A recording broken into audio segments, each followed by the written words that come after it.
Saya tanya, Anies kok jadi ribut mau dipanggil KPK? Nah, KPK-nya tuh begini, Pak, kami ini serba susah. Setiap kami mempersoalkan dana formula dan sebagainya, lalu dituduh mempolitisi, mau menjegal Anies, padahal tidak ada urusannya ini dengan Anies. Ini temuan BPK, gitu loh. Sehingga kami merasa setiap nyebut ini lalu rame, katanya ini menjegal Anies. Nah, disitulah terjadi diskusi-diskusi saya dengan Denny. Saya cerita, kata partai ini kasusnya, kata partai ini kasusnya. Ini menjadi sensitif. Ya. Tetapi tidak ada kita minta melapor ke presiden ini harus dijegal, tidak ada sama sekali. Anies akan gagal nyalon karena akan dijadikan tersangka Formula E atau kasus Demokrat di mana Muldoko dimenangkan. Memang dua kasus itu saya katakan menjadi tikuk terakhir Anies Baswedan sebelum bisa melaju. Nah, jadi coba kita lihat karena dua-duanya ini waktunya itu bisa mepet dengan pencalonan. Jadi nggak ada batas waktu. Jadi misalnya sehari, 2 hari atau seminggu sebelum pencalonan itu bisa keluar putusan yang aneh-aneh tersebut sehingga tidak mampu atau tidak bisa diantisipasi sebelumnya. Coba kita bacakan Sobat Era sekalian ya apa yang disampaikan Ahmad Yani ini. Oke, Ahmad Yani dapat info A1, Anies potensial gagal menjadi Capres 2024 dilansir oleh Suara Nasional. Anies Baswedan potensial gagal menjadi calon presiden Capres 2024. Terlebih ada upaya Ketua KPK Firly Bahuri menjadikan mantan Gubernur DKI Jakarta itu tersangka kasus Formula E. Kakak HMI-nya dulu di kampung kami punya hubungan historis yang panjang sejak Anies masih kecil. Ibunya aja sekarang masih WA-WA-an dengan saya, Bu Alia. HP saya juga mungkin ini selalu disadap oleh intelijen. Tidak apa-apa, saya bilang. Saya juga tidak pernah ngomong apa-apa. Dari pemeriksaan saya menjadi tidak terlalu penting ikut pledoinya. Artinya saya sudah tahu memprediksi apa yang akan terjadi pada kasusnya. Tapi bahwa saya pernah bilang industri hukum itu ya memang di Indonesia bukan hukum industri yang terjadi, industri hukum. Anda tidak salah, bisa dicarikan pasal untuk salah. Menurut saya ini panggilan sejarah karena seperti Anda tahu pergulatan politiknya agak panjang dan agak kritis akhir-akhir ini. Tetapi pada akhirnya keputusan dengan sangat mudah dan smooth gitu ya jatuh kepada saya anggap ini panggilan sejarah. Ini pertemuan antara capres koalisi gabungan partai politik dengan pasangan calon. Itu berarti di situ nanti sudah harus ada nama pasangan calon, capres maupun cawapres. Sejauh ini partai koalisi solid bahwa ada proses dan dinamika politik itu hal yang biasa, yang dinamis gitu ya. Mengambil keputusan untuk mendukung Pak Mahfud, maka Pak Mahfud adalah seorang tokoh prominent juga dari organisasi mainstream yang besar, punya pengalaman pemerintahan yang cukup panjang, pernah jadi anggota DPR, pernah jadi menteri, dan pernah menjadi pimpinan lembaga tinggi negara MK. Tentu ini juga menjadi faktor yang kontribusinya tinggi bagi elektabilitas dan kita harapkan itu juga nanti.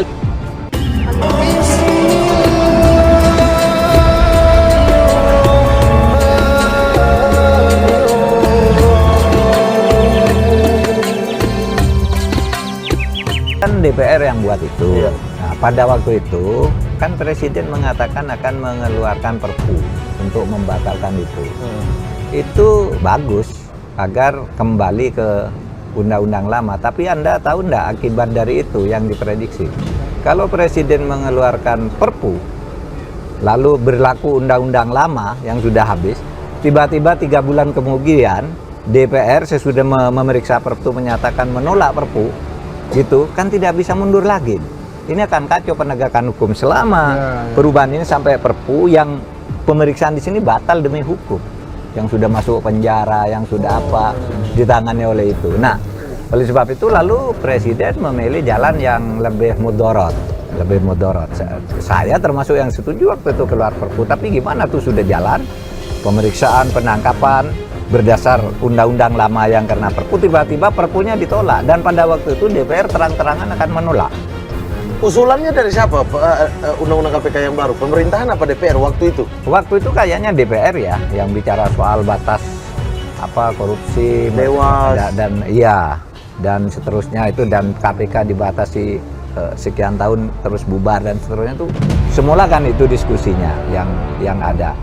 Nah itu dari DPR, oleh sebab itu suatu saat kan Presiden bilang dari luar negeri, Presiden menyatakan tidak ada agenda mengubah, ya kan waktu itu tidak ada merevisi undang-undang KPK. Tapi tahun berikutnya muncul lagi. Nah di situ lagi nego-nego, kemudian ya disepakati di DPR, tapi sudah itu gelombang protes besar. Presiden bilang saya mempertimbangkan keluar Perpu. Sudah dipertimbangkan betul waktu itu, tapi DPR-nya terus kan berteriak. Tapi keterangan foto ini, kalau soal jadi cawapres atau tidak, itu kan bukan saya yang itu katanya Nasdem, silakan aja, itu internal Nasdem. Tentu aspirasi seperti itu tidak bisa dihalangi ya. Itu bagian dari aspirasi, biar diolah gitu. Yang penting mereka kompak. Maksud saya begini, kan itu ada 3 partai kan koalisinya. Ya silakan aja bicarakan itu, tetapi jangan sampai menyebabkan satu partai merasa loh kok saya enggak gitu, lalu pecah. Saya sayang sekali kalau yang sudah punya tiket seperti Anies ini pecah hanya karena ingin calon pendampingnya dari luar lalu merusak kekompakan, soliditas. Tetapi bagian dari bunga-bunga demokrasi menurut saya enggak apa-apa. Anies sendiri dengan saya seperti adik lah ya, sampai sekarang. Dinda dan Kanda ya Pak? Iya, Dinda dan Kanda. Bukan hanya Dinda Kanda HMI-nya, juga dulu di kampus kami punya hubungan historis yang panjang.